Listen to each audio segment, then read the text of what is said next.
Let me start off by saying this. Usually, when I prepare for a Saturday message, I usually look at the QT on usually like a latest Wednesday, and I kind of read the Saturday's passage and try to think about it throughout the entire week. So this week, for me personally, I find especially this passage of Romans to be very difficult for some believers to accept, and I'll explain what that means. And I think for me personally, as I'm reading and going through the Romans, I think this portion of the passage is one of the most debatable and in a way kind of raises a lot of questions, right? And the reason is just this week, we had a government shutdown, right? And as I'm reading this, on Tuesday night, I don't want to get too political here, but we know given our political climate, what's going on in Washington D.C. and the government, and I work in the government, just people being filled with like fear and uncertainty. My phone was just blowing up from my coworkers from my previous work, and just so much fear. And given in the light of that, as I was kind of reading this, it was kind of hard for me to accept it at first, right? Because let's just be honest, okay? We know for a fact that not everybody in the authority is good. I've seen it personally, right? And we all know, right? And I know for a fact that in my personal career in the federal government, in verse 4, it says, the one in authority for God's servant is for good. I know for a fact that some people are there don't care about people. They're just there for power, for selfish reasons, for their self-interest, right? And I think it really got to me even more in my heart because I had a coworker give me a call. I was sharing with the 집사님. I had a coworker this week giving me a call, and he said, "Hey, I just want to let you know that I got furloughed, which means that I can no longer work, and I'm no longer going to get paid from my agency." And he said, "If I pay my mortgage and my bill, I'm not going to have enough money for groceries. So can you lend me some money?" Right? Here's a guy in his mid-40s. We used to work together, but he called me and says, "Can you lend me some money?" And I'll give money to you, right? So hearing those kind of things and kind of hearing the background of what's going on with our political leaders and in the light of our political climate, what Paul is kind of asking for the believers here to accept seems to be a little bit unreasonable for me, right? And I think if we have to be really honest, we know that it's sometimes difficult, right? Because once again, we know for a fact that not all political leaders, not everybody who's in authority is good. And some of them are evil, truly evil, right? And so, once again, I don't want to, get too much in political arena, but that's how I felt, I think, as I was preparing for this QT. So I was asking the Lord, how as a believer, obviously this is the word of God and we need to obey this, as God's, as a disciples of Jesus, as a believer, how should we accept this? How should we embrace this, right? And as I was reflecting it, I think the only way that we can really embrace this passage in our current world with everything that's going on is only in the context of God's sovereignty, right? Knowing that ultimately God is working behind the scene and He's turning everything for the good of His people, right? That's the only way I think I was able to embrace this passage. And that's no accident, because if you look at Romans, one of the repetitive theme is God's sovereignty, right?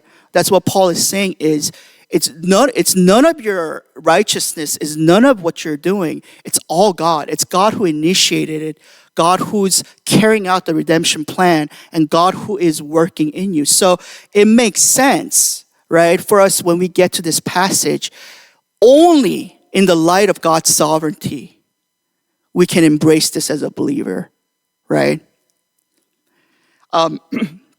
There's two stories that I was kind of reminded when I was reading this. And one is from the Mark. And I'm not going to read it specifically here, but there's an interesting kind of a scene where it kind of aligns with this passage, which is, how many of you guys remember when the Jewish leaders come to Jesus about the tax, the questions about the tax, right? Okay, let me just summarize a little bit, okay? So, the Jewish leaders come to Jesus and says, is it right for us to pay tax to the Roman government? Is it right for us to pay tax to Caesar, right?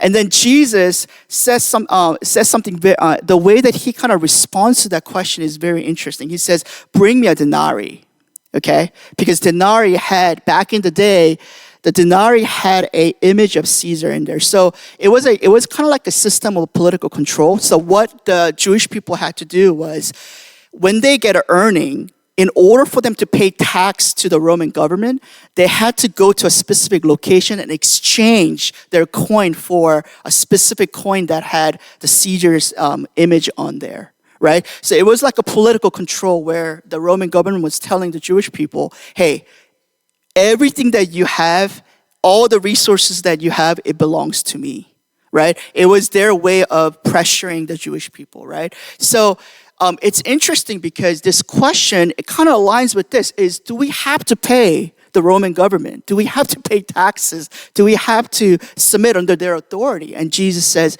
bring me a denarii, right? And then the next question is, whose image is on this coin, on this denarii? Right? And then everybody says Caesar. And then Jesus makes this claim that says, give to Caesar what belongs to Caesar. Give to God what belongs to God. Right? And one of the biblical scholars that I was reading kind of summarized the story like this. What Jesus is ultimately asking is this, is that, hey, give to Caesar what belongs to Caesar, right? But then the follow-up question is this, is that whose image do you bear, right? That's the follow-up question, right?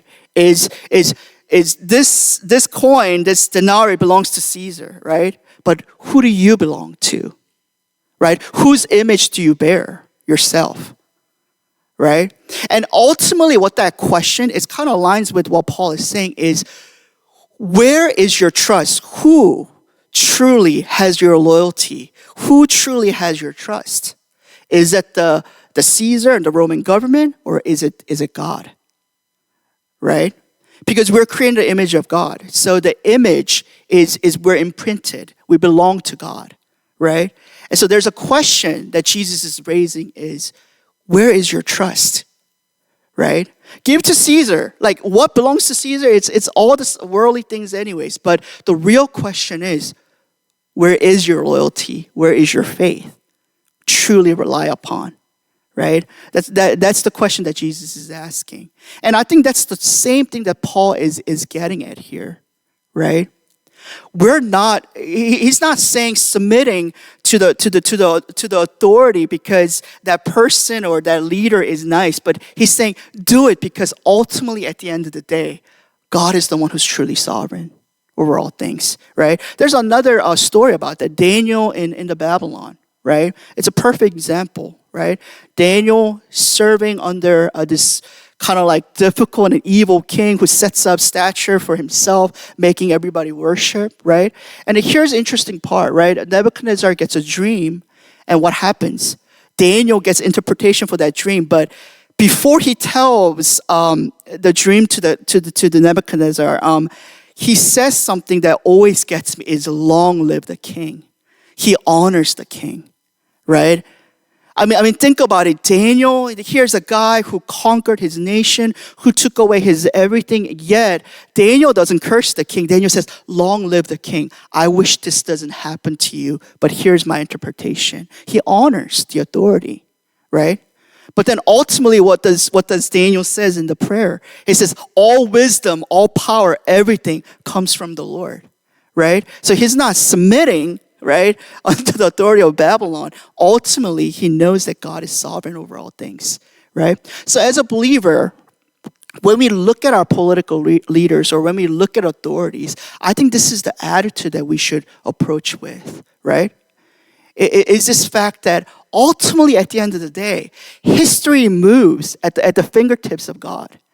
God is the one behind the history, and that's what entire Bible is about, right? I mean, we think that it's the leaders that are controlling and making decisions, but we know God is the one behind the scene working, right? Therefore, our job as a believer, while we maintain being a good citizen, we do our civic duty, but we know our loyalty does not lie with America or with the flag. Our loyalty lies with King Jesus in his kingdom, right? There's another kind of interesting idea that are here is that I think a lot of young people especially, I just want to talk to the EM specifically, I think when it comes down to obeying and submitting under authority, if I have to be really honest with you, we have a difficult time doing that, right? I think especially this generation, when we say things like, hey, like just submit under their authority, or like, hey, be obedient, hey, obey or submit. I think we sometimes have a very kind of like a negative idea. And given that, sometimes there are times when there's authority figures that wronged us, right? But I think in a lot of times when we hear about submission, authority, obedience, we sometimes have this negative connotation, right? And we think that it's bad. But I just want to say this, right? Ultimately, at the end of the day, Jesus, the Son of God, the God of eternity, he submitted under authority, right? So there's a Apostles' Creed. I know we don't do it, but it says suffered under Pontius Pilate. Right? So Jesus, it's not because Jesus is weak that he cannot get out of the situation, but he submits. But here's something that I do just want to, here's a critical point that I want to make is when Jesus submits, he's not submitting to the Romans. Ultimately, he's submitted on the Father's will. Right? And I think that's the attitude that all of us needs to have, right? And I just want to say this to you, that submitting under leaders and submitting under authorities that God appointed is absolutely biblical, right? So I believe my calling, as long as I'm at Salt and Light Church, is to submit under Pastor Cho's leadership. I believe that that's the calling that God gave me. But further, I believe that it's also my calling to submit under the leadership, whether it is the leadership of the pastors or tent leaders or 집사님s, to submit under authority, because I believe that God ultimately appointed Pastor Cho and the leaders to lead this church. Okay? And that's not weakness.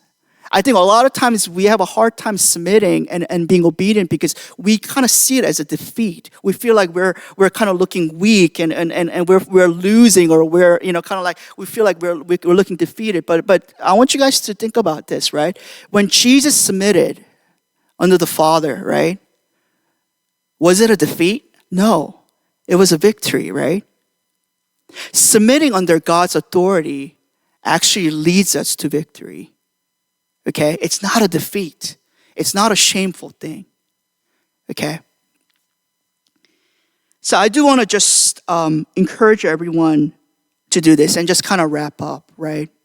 And I think that's Paul's idea here, is that ultimately as God's people, our loyalty, our everything lies upon a God of eternity who loved us, who sent his son to die for us, and who will come back for us. That's where our loyalty is. That's where our trust and our faith is. Not on this country or this political. Our loyalty is to Jesus and to his kingdom. And as God's people, we're to live that way, right? There's an interesting, I was driving and there's an interesting bumper. He says, my loyalty is not to the elephant or donkey. My loyalty is to the lamb, right? And I thought that was, I wanted to get the bumper, but I couldn't find it. But, when you think about it, it's so true, right? Our loyalty belongs to Jesus, okay? And God's people, we live according to his word, okay? So, and I just want to encourage, especially the young people here, right, to recognize that people that God appointed over our lives, right? And given the fact that I think as leaders, we have a tremendous responsibility to lead well, to serve well, not to abuse our authority, right? I mean, and that's a different topic for different conversation, right? But it's absolutely biblical for us to submit to the leadership that God appointed, right? Because ultimately, God is the one that's sovereign and he will work out everything for our good. So I just want to encourage everyone, especially I think with all that's given going on in our country, all that's given going on in our church with different family members and things like that. I think the only thing that we can actually do today is continue to look to Jesus and trust him, right?